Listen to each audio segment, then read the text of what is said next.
राम राम जी दोस्तों, कैसे हैं आप लोग। आज मैं आप लोगों को एक विवाह गीत सुनाने जा रही हूँ। अगर आपको पसंद आता है तो प्लीज़ प्लीज़ प्लीज़ लाइक से कमेंट जरूर करिएगा। और अगर आप हमारे चैनल पर पहली बार आए, मुझे पहली बार देखिए सुन रहे हैं, अगर आपको हमारे गीत अच्छे लगते हैं सुनना और देखना, तो प्लीज़ प्लीज़ प्लीज़ सब्सक्राइब करिएगा। घूमरे घूमरे शिव डमरू बजावे, घूमरे घूमरे शिव डमरू बजावे। अरे गौरा संगे होला बिया रे ललनवा, अरे गौरा संगे होला बिया रे ललनवा। हमरे हित से गौरा से नूराना होला, हमरे हित से गौरा से नूराना होला। विभूति से होला बिया रे ललनवा, अरे विभूति से होला बिया रे ललनवा। घूमरे घूमरे शिव डमरू बजावे, घूमरे घूमरे शिव डमरू बजावे। अरे गौरा संगे होला बिया रे ललनवा, अरे गौरा संगे होला बिया रे ललनवा।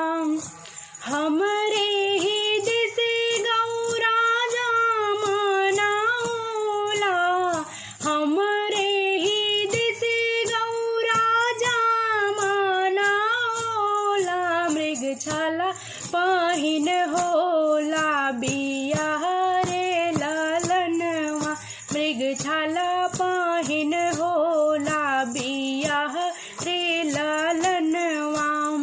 घूमरे घूमरे शिव डमरू बजावे, घूमरे घूमरे शिव डमरू बजावे। अरे गौरा संगे होला बिया रे ललनवा, अरे गौरा संगे होला बिया रे ललनवा। हमरे हित से गौरा जुतवो ना होला, हमरे हित से गौरा जुतवो ना होला। खड़ाऊ पहिन होला बिया रे ललनवा, अरे खड़ाऊ पहिन होला बिया रे ललनवा। घूमरे घूमरे शिव डमरू बजावे, घूमरे घूमरे शिव डमरू बजावे।